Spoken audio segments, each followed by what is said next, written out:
उसका नाम है तीनों देवों को दान देना। हाँ। एक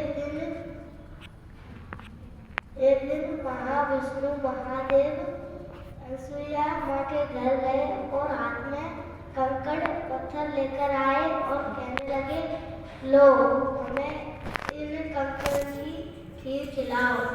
तो अनसुईया माँ लेकर गई और आड़ी में डालकर चूल्हे पे रखती है और भगवान की कृपा से वो खीर बन गई और लेकर गए तो सब तीनों देवता देखकर चकित हो गए।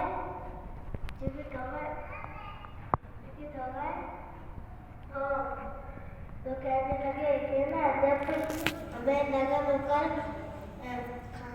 खीर खिलाओगे, जब भी हम खीर खाएंगे तो भगवान की कृपा से वो तीनों देवता बालक बन गए और वो पालने में खेल रहे थे। तो नारद जी देख रहे थे तो तीनों पत्नियों के पास गए और कहने लगे, तुम्हारे पति तो बालक बन गए, वो तो पालने में खेल रहे हैं। तो तीनों पतियां अनसुईया माँ के घर गए और कहने लगे कि हमारे पतियों को क्षमा कर दीजिए, आज के बाद वो ऐसा नहीं करेंगे। तो श्री दत्तात्रेय भगवान जी की कृपा से वो बड़े हो गए। बड़े होके फिर उन्होंने क्या किया, फिर उन्होंने वो जो पत्नी आई थी ना उनको सबके पति दे दिए। जब पतियां आई तो उनको पतियां दे दिए। ऋषि देवल का घमंड तोड़ना। ऋषि देवल का घमंड तोड़ना। एक दिन वो सोच रहे थे, मैं देखूं तो सही मेरा तपोबल कितना बढ़ गया। तो जैसे ही उन्होंने आँख खोली तो तीर गंगा उसमें स्नान करने जाते थे और हाथ में मट्टी लाते थे और रख देते थे। तो इतने में लिंग ऐसे ही रोज करते थे तो वो लिंग जो भी बहुत ऊंची हो गई तो सब देखकर हैरान हो गए। तो फिर कहने लगे इंद्र से कहने लगे सब कि इंद्र के पास गए और कहने लगे कि वो मान नहीं रहा हमारी बात, इसलिए उसका घमंड तोड़ो। तो फिर कहने लगे, अगर तुम्हारी बात नहीं माना तो वो मेरी क्या बात मानेगा। तो फिर सब मिलकर दत्तात्रेय भगवान जी से प्रार्थना कर रहे थे। श्री दत्तात्रेय भगवान जी से प्रार्थना कर रहे थे और कहने लगे, भगवान जी सृष्टि की मर्यादा भंग होने जा रही है, इसलिए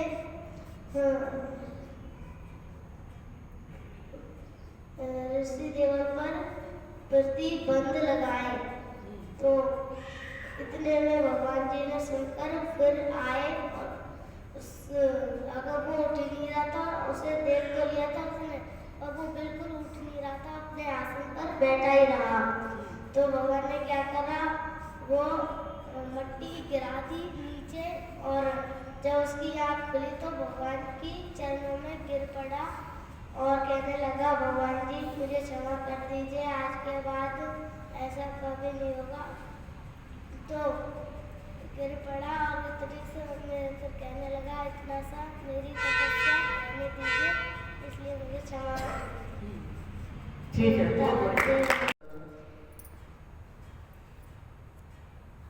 भगवान श्री चक्रधर भगवान श्री दत्तात्रेय महाराज की जय। सहस्त्र भुजाओं का बल देना। महेशमती राज्य का महाप्रतापी राजा कार्तिवीर था। पूर्व में अशुभ कर्म करने के कारण उसे कुष्ठ रोग भोगना पड़ा, जिससे उसकी उंगली गलकर खत्म हो गई। कुष्ठ रोग के कारण उसके 32 गुणों से वो वंचित था, तो इसलिए उसे राज्य से जाना पड़ा।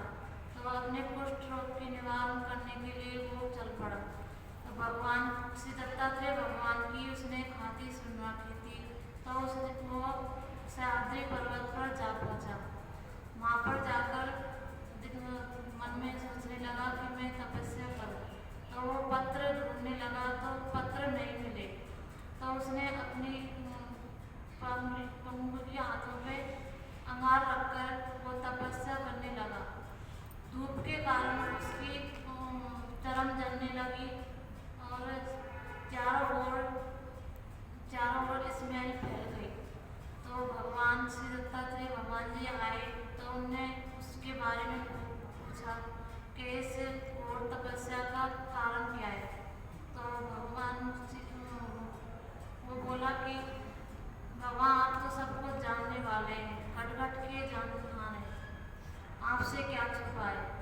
तो भगवान ने उसको सहस्त्र भुजाओं का वर दिया, सहस्त्र भुजाओं का वरदान दिया और सहस्त्र अर्जुन से नाम से प्रसिद्ध किया।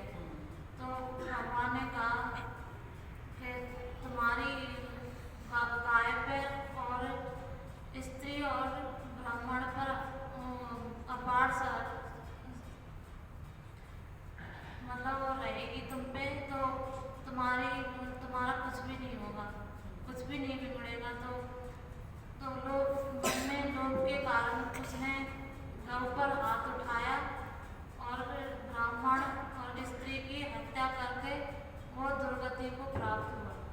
भगवान श्री दत्तात्रेय महाराज की जय। राजा था,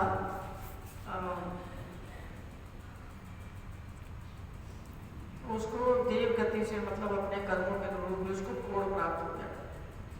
अब वो उसका कोड़ ठीक नहीं हो रहा था, तो अब वो राजा तो नहीं बना रह सकता, क्योंकि कोई राजा जो है हो नहीं सकता। राजा तो 32 लक्षणों से युक्त होना चाहिए। अब कोड़ निकल आया तो अपना इलाज कराओ, कुछ और करो भाई, कोड़ छूट की बीमारी है। तो वो वहाँ से निकल पड़ा और उसको किसी ने कहा कि तू भगवान दत्तात्रेय प्रभु की शरण में जा, वही तेरा कुछ कर सकते हैं, बाकी ये तेरे जो कर्म है इतने जटिल हैं, ये आसानी से नहीं कटने वाला। तो वो दत्तात्रेय भगवान की शरण में जाता है और उसका ये काम था कि जब दत्तात्रेय भगवान स्नान करके आते थे, उनकी बड़ी लंबी लंबी जटाएं हैं, उन जटाओं को वो धूप देता था। धूप है ना, उसमें एक पात्र में रख के अंगारे, उसके ऊपर कुछ सुगंधी चीज़ें डाल के बालों में वो देता था, ताकि बाल जो घने होने के कारण उसमें वो सुगंध काफ़ी समय तक बैठी रहे। सूखने के बाद देने से वो तो फिर कुछ जाती फिर बाल ग्रहण नहीं करता। तो उसका ये काम था, उसका ना भगवान श्री दत्तात्रेय जी को ये दिखाता। तो एक दिन आगे भगवान स्नान करके और उसका किसी ने सफाई शुरू की होगी, तो उसका जो पात्र था जिसमें वो अंगारे डाल के दुखाता था, वो उसको मिल नहीं रहा था, या कोई उसमें प्रॉब्लम आ गई। तो उसने अपने हाथ से कुछ चीज़ जला के ना और उसके ऊपर रख दी वो सामग्री, और वो उनको वो देने लगा धूप उसकी। तो अब हाथ में लिया तो ऑब्वियस है कि हाथ में जो उसका मांस है, उसकी जो भी चीज़ जलेगी उसकी दुर्गंध तो आएगी ना, तो वो सुगंध की बजाय दुर्गंध होगी सकता।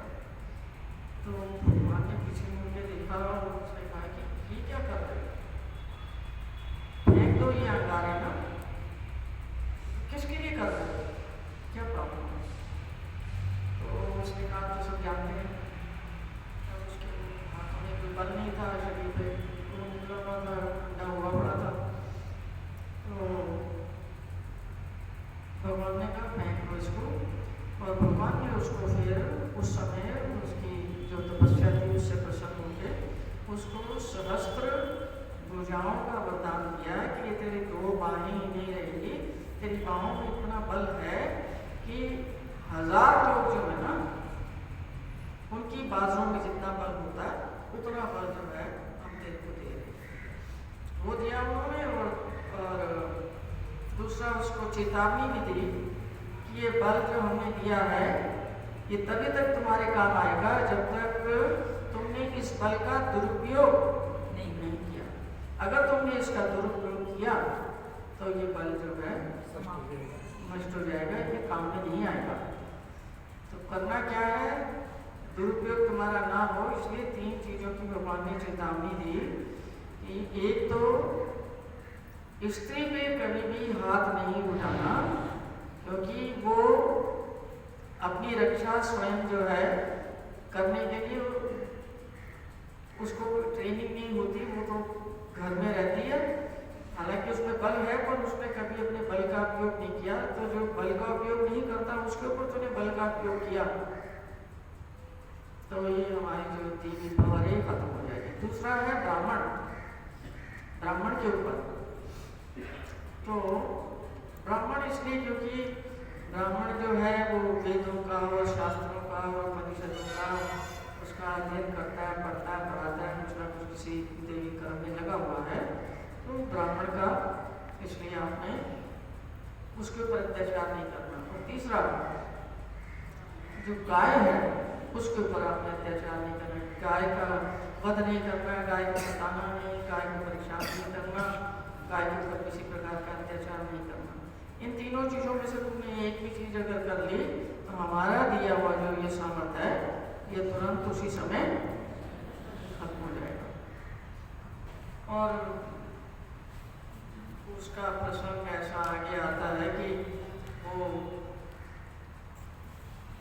एक बार ऐसी परिस्थिति आ जाती है तो उससे गाय की भी हत्या होती है, ऋषि पत्नी की भी हत्या होती है, ब्राह्मण ऋषि की भी हत्या होती है, और सारे ही अनिष्ट हुक्म आता है, और जिसके कारण फिर उसकी दुर्गति होती है। ठीक है, यह सहस्त्रार्जुन की लीला, ये ईश्वर भक्ति की किताब में 10-10 लीलाएं सब ईश्वर अवतारों की दे रखी हैं, 5 अवतारों की। तो उसमें से आपको थोड़ा थोड़ा पढ़ना चाहिए ताकि आपको कोई ना कोई लीला भगवान की याद हो। जब आप स्मरण करते हैं या चिंतन करते हैं तो इन लीलाओं के बारे में सोचें, क्योंकि उनकी मूर्ति तो किसी ने देखी नहीं है। जितनी मूर्तियां आपको दिख रही है सारी काल्पनिक है, तो किसी ने बनाई है, किसी आर्टिस्ट ने बनाई है। दत्तात्रेय जी वैसे थोड़े दिखने वाले हैं, देख के तो वो बनाएगा जिसने दर्शन किया वो बनाएगा। आप क्या सोचते हैं जिनके कैलेंडर घूम रहे हैं लोगों ने दर्शन किए, उनके दर्शन करके बनाई है? या श्री कृष्ण भगवान की इतनी प्रतिमाएं जो चल रही हैं, ये क्या लोगों ने दर्शन करके बनाई है कि ऐसे है कि श्री कृष्ण? ये तो रत्ती भर भी नहीं उनके जैसे लगते। और हम लोग मूर्ख हैं, हमें तो मतलब कोई ना कोई चीज चाहिए, और जैसी भी होती है हम देख लेते हैं, असली चीज से वंचित रह जाते हैं। जो उनका प्रेम है, जो उनका ज्ञान है, जो आपको उनके असली स्वरूप का दर्शन कराएगा, उसके पीछे हम जाते नहीं हैं। हम तो ये सोचते हैं यही मेरे श्री कृष्ण हैं, इनको ऐसा ऐसा करके भोग लगाते हैं, खाओ श्री कृष्ण भगवान, खाओ या भोजन खाओ श्री कृष्ण। वो खा रहा है क्या? भाव देखो, भाव कहाँ गया है? भाव तो ये कह रहे कि कब जो है भूख लगा के खत्म करें ताकि मेरी पसंद की चीज आई जल्दी जल्दी में खाऊं। इसमें यार कितनी देर लगा दी तुमने भोग लगाने में। तो भाव तो ऐसा है, तो फिर कैसे बात बनेगी? जो भी चीज आपको आंख से दिखती है ना, जो भी चीज तुम्हारी आंख देख सकती है, इसको मान के चलो कि वो झूठ है, झूठ है, झूठ है। कितनी भी आपको वो सही दिखाई दे कि नहीं ये तो बिल्कुल साफ दिख रही है। जिस व्यक्ति को आपने 1 सेकंड पहले देखा है, क्या वो वही व्यक्ति है दूसरे सेकंड में? वही व्यक्ति है, वही विचारधारा वाला है? उसके अणु परमाणु, उसका मानसिक, उसकी भावनाएं प्रतिक्षण बदल रही है, और प्रतिक्षण बदल के उसका जो शरीर है जिसको हम देखते हैं वो मृत्यु की ओर जा रही है नहीं, प्रतिक्षण। लेकिन फिर भी हमको दृश्य चीजों का ये जो है शौक है, दृश्य चीजों में उलझे रहते हैं। उस अदृश्य जो परमेश्वर है, जो उसकी सत्ता है, उसका मनन चिंतन करने का हमारे पास फुर्सत नहीं।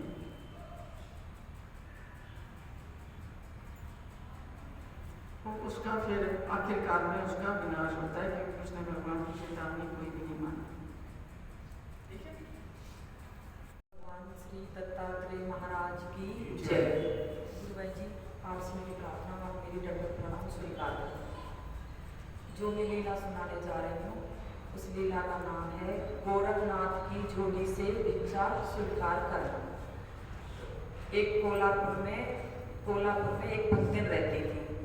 वह प्रतिदिन गोरखनाथ की झोली में भिक्षा डालती थी और वह झोली आकाश मार्ग से जाती थी।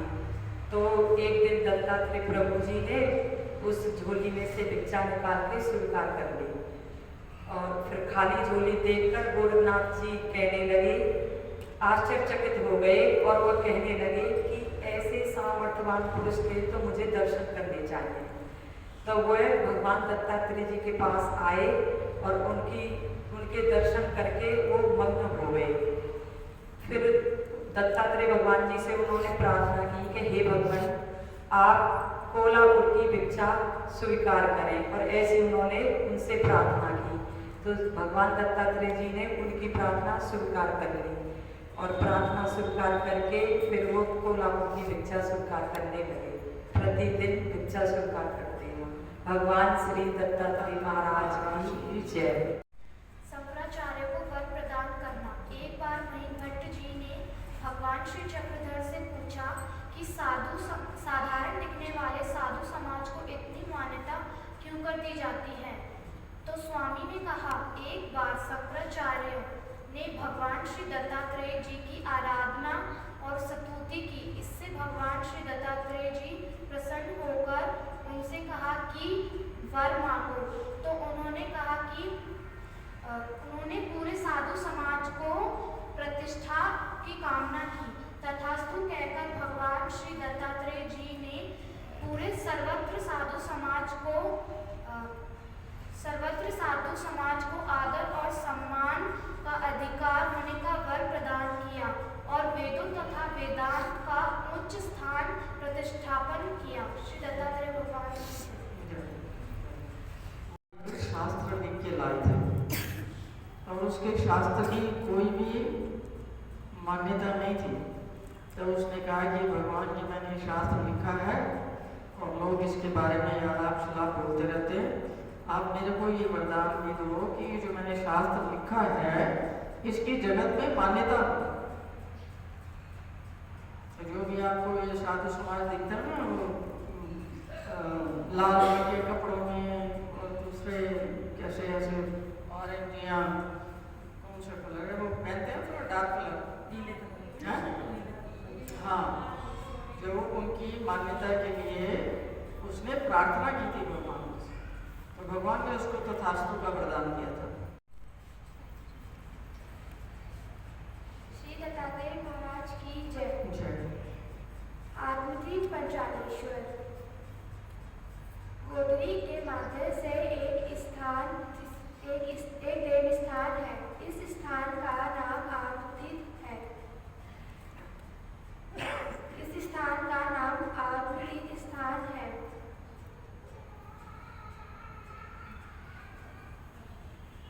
एक बार इस स्थान पर ऋषि तप कर रहे थे। अचानक पंचालेश्वर के राजा वहां पर पहुंचे। राजा ने उनको तप करते देखा। राजा से बहुत पहले कोई क्षणों से ब्रह्म हत्या हो चुकी थी। वह इन पापों से रक्षण करना चाहते थे। उन्होंने ऋषि से पूछा कि आप मुझे इसका कोई उपाय बताएं। ऋषि पवर ने श्री दत्तात्रेय प्रभु की उपासना का विचार दिया। उन्होंने प्रभु की उपासना की, जिससे श्री दत्तात्रेय प्रभु प्रसन्न होकर उसे निर्देश दिया कि तुम बाण चलाओ। उन्होंने राजा ने आदेश अनुसार बाण मारा तो पाताल से होकर पानी से स्रोत निकलकर प्रभु के श्री चरणों में जा गिरा। प्रभु के श्री चरणों से कमल से पवित्र उस जल को ग्रहण कर ब्रह्म हत्या से मुक्त हो गए। ब्रह्म हत्या से मुक्त हो गए।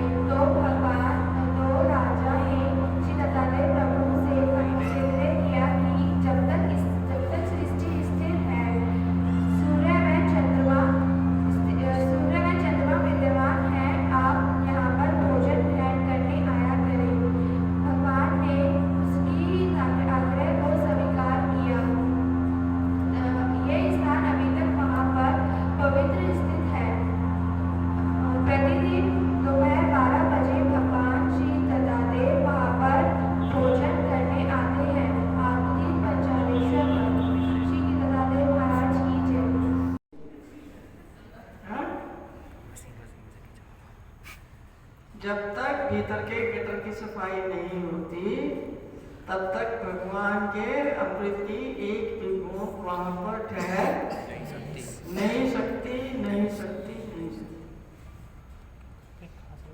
और वो बाहर से कर रहा है तो हमें प्रेरणा लेनी चाहिए, अपने अंदर के गटर को क्लीन करें। मानसिकता में जो है शुद्धि है, भावनाओं में जो है शुद्धि है, जब तक वो दूर नहीं होगी, वहाँ बदबू और संडास होगी, तो आप क्या सोचते हैं भगवान आके बैठेगा? हमारी कितनी भी इच्छा हो कि प्रभु आप आके बैठो, तो बैठ लेंगे क्यों? आ जाएंगे? विराजमान होंगे हृदय में? नहीं हो सकता। मैं इनकी बताती हूँ पंचालेश्वर की आत्मतीर्थ की कथा है। आत्मतीर्थ जिसको पंचालेश्वर कहा जाता है वो स्थान है। वहाँ की लीला ऐसे है कि वहाँ पर एक आत्म ऋषि जो थे तपस्या करते थे, और जो वहाँ का उस समय का जो राजा था पंचाल नरेश, उसके द्वारा ब्राह्मण की हत्या हो गई थी। तो उसका जो ब्राह्मण की हत्या का बड़ा जबरदस्त पातक माना जाता है कि आपने ब्राह्मण की हत्या कर दी। तो अब उसके वो अपने पाप को क्षमा करने के लिए, प्रायश्चित करने के लिए काफ़ी जगहों पर जाता है ऋषि मुनियों के पास में कि कुछ बताओ, उपाय बताओ। वो कह रहे थे हम में से किसी के पास भी सामर्थ्य नहीं है, आप जाओ वहाँ पर जो आत्मतीर्थ पर जो ऋषि है उनके पास जाओ, वहाँ पर भगवान श्री दत्तात्रेय जी मिलेंगे आपको, और वो ही आपके इस पाप का नाश कर सकते हैं, और कोई नहीं कर सकता।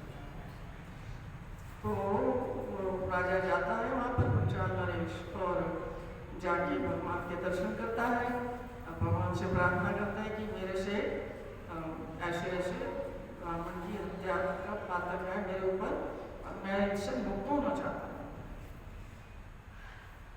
तो भगवान ने देखा, उसकी निष्ठा को देखा, उसकी जो अंदर से भावना थी उसको देखा, तो उन्होंने कहा कि यहाँ धरती में बाण चलाओ।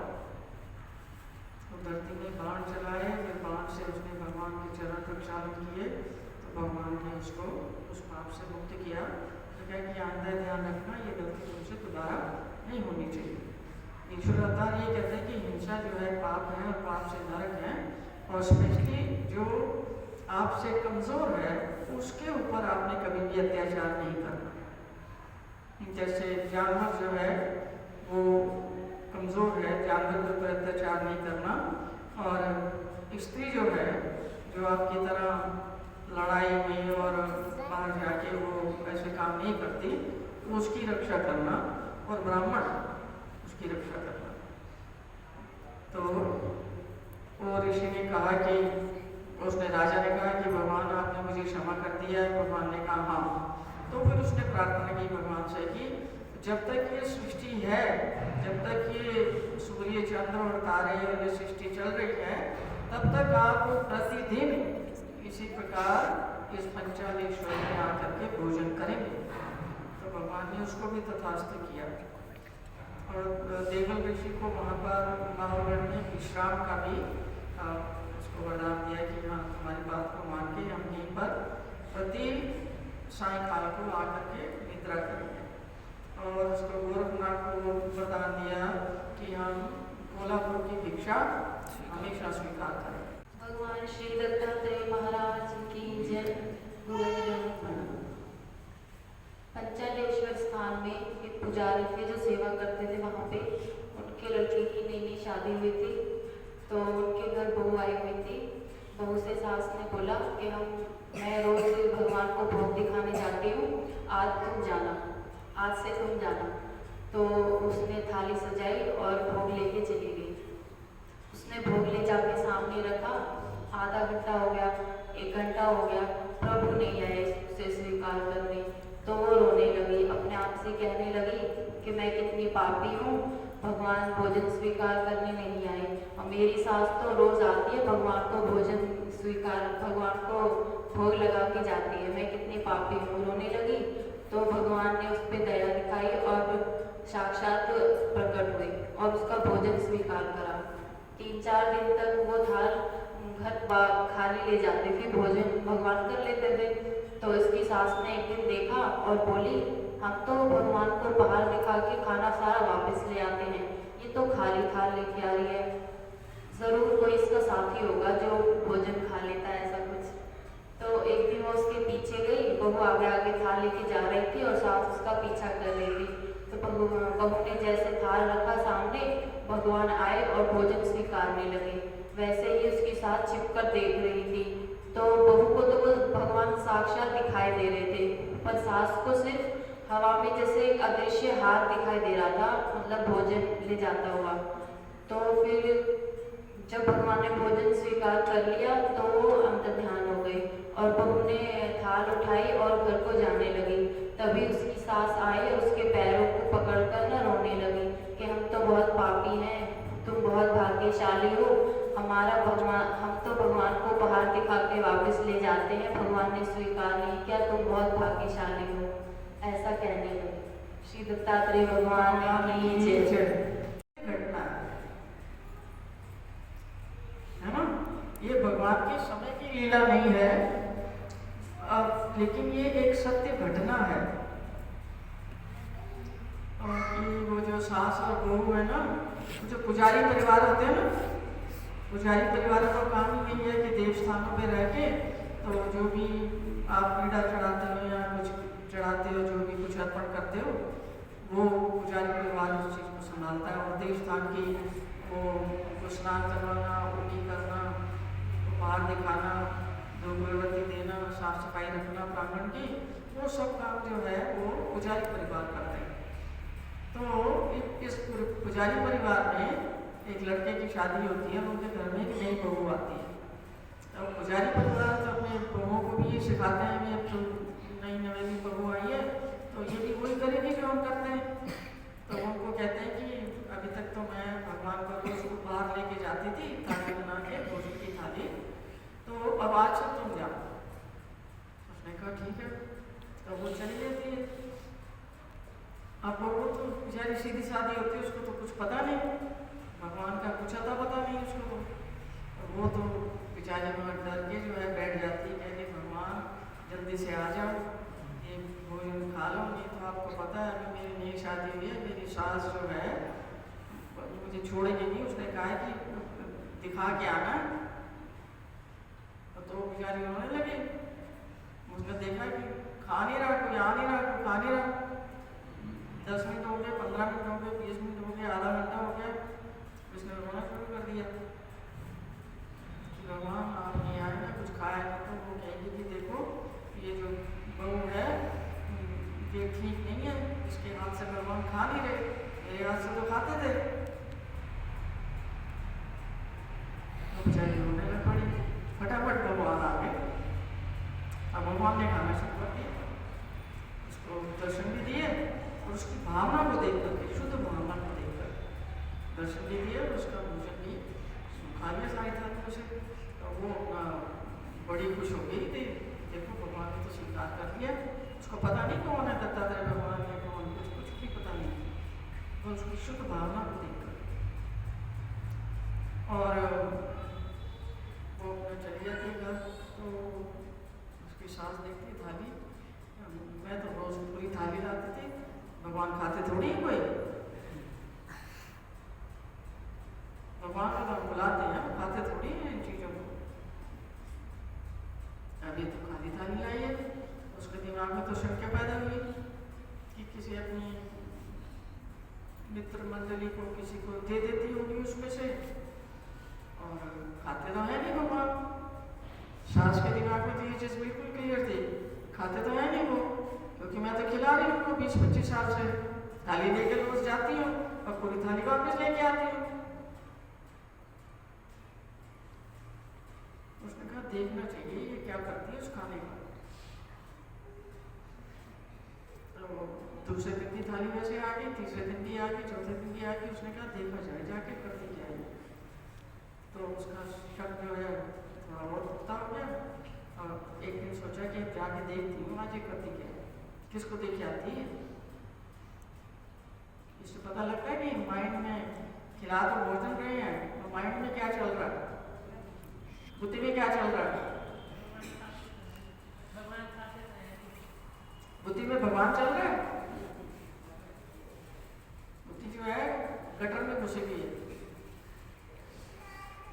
संशय आत्मा निश्चित, उसके ऊपर शक करते हैं कि इसके तो खाते ही नहीं है भगवान ने, तो मैं देख रही हूँ, मैं 25 साल से देख रही हूँ, मेरा 25 साल का अनुभव है, ऐसे बोले।